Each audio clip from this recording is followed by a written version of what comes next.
Well, been a minute since you've seen this thing, hasn't it? Big update on this thing. As you can see, it's cold, it's winter, and it's the second winter I've had this thing, and it's also the second winter it's been pretty much like this.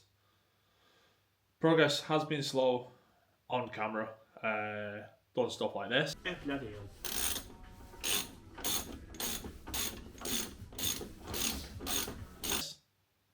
Some more stuff like this.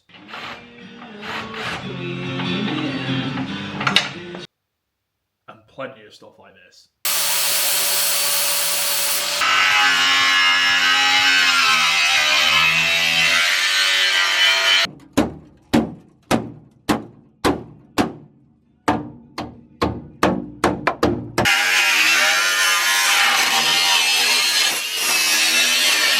We are making a lot of steads now with it. Done a lot of stuff off camera. Obviously, completely took the whole front end, the whole shell apart, and now starting back on the rebuild. I'll take you through a slight walk, but we've now got front wings that are 40mm wider, rear wings that are 50mm wider. We have no front bumper. I destroyed that, stupidly wanting to make a custom one, and realised it's probably going to be too problematic. Then we went and picked up an engine, and then we picked up a gearbox, and recently we picked up another engine. When the first one has never been in the car, but the other one is sat just down here, and we've been doing some dummying. That's why you can see some writing on the car there on how it's going to sit. I've been looking at other people's builds for a 1UZ V8 350Z. So that's the engine we're going for. So if I just come up from where I was, you can see the car behind me is completely bare, bar a couple of panels that have been put back on just for aesthetics at the moment.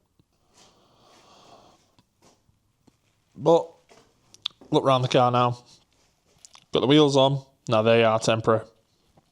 As you can see, the 1UZ is there, completely stripped by the sump, as we've been having to check with the clearances to the subframe and everything. Now, the kit that is on for the quarters, or fenders, as the Americans like to call them, is the Firefly kit. So, I've got that at a bit of a bargain as well.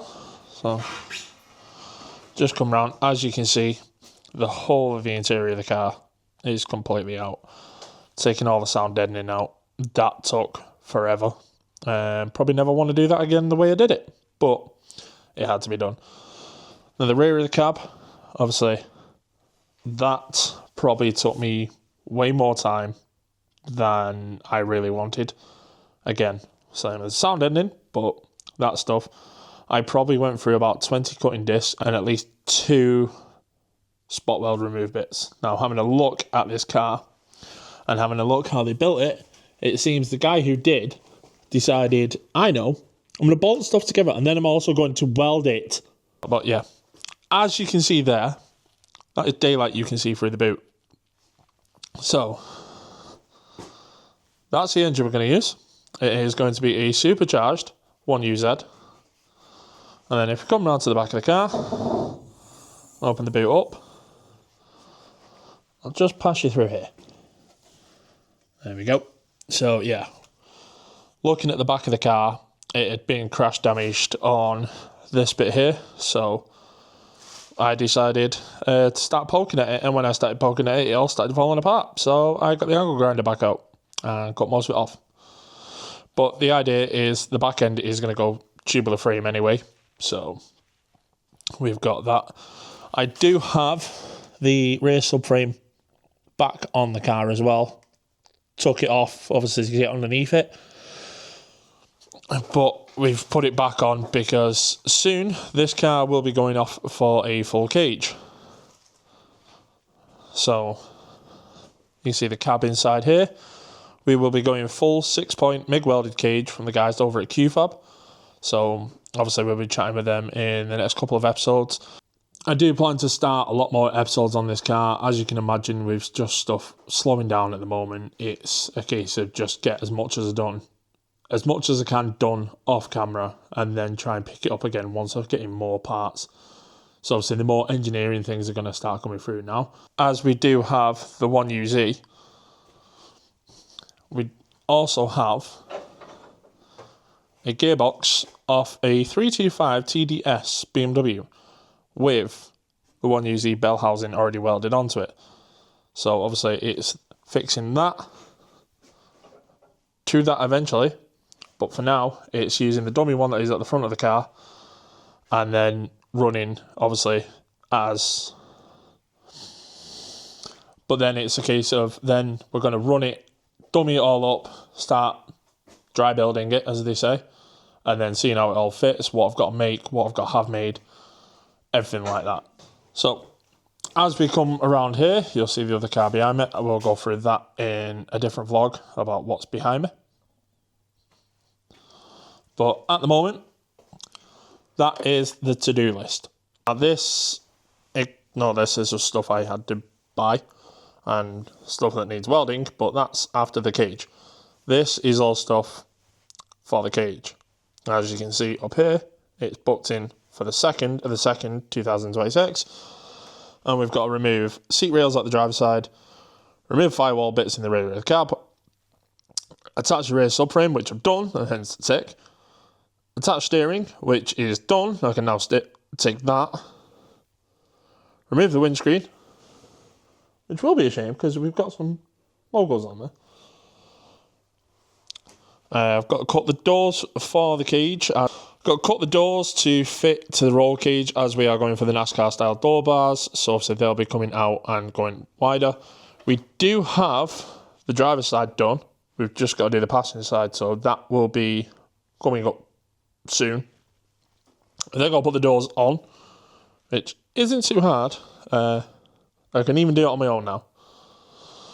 And rear suspension. Actually, I could probably tick rear suspension as well, because obviously with the rear subframe being on, I've put the coilovers on, but I've not actually put the shocks on. I've only just put the coils, because obviously these are a dual suspension. So for those that don't know, I will slightly show you now.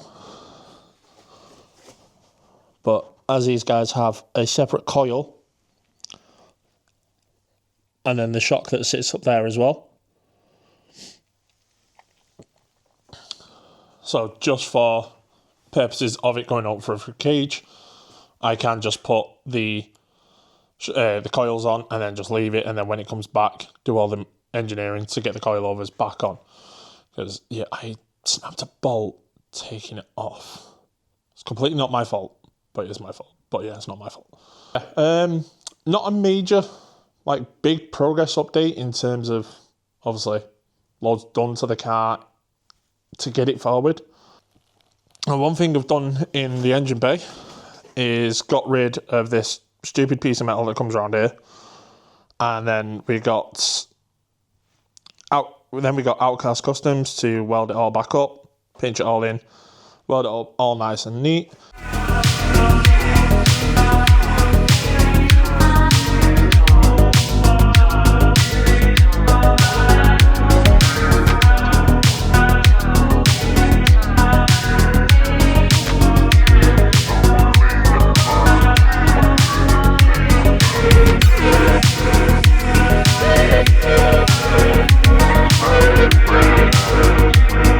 We have fully sealed the bulkhead, as that's one of the rules of the championship that we're going to be driving this car in. So obviously it then stops any potential fires getting through to the squishy bit in the middle over there. So that's a little bit of an update of where we are up to with the car. I do promise to start making a lot more vlogs on what we're doing with this car. It's just, there's a lot of boring, mundane things that when you've not got all the parts, you don't really want to push out as much, because people will just be sat there going, hey, where's the updates? And you sat there just waiting for parts to come in, or waiting for the budget to come in to get the car parts in. But yeah, that didn't work as I wanted to.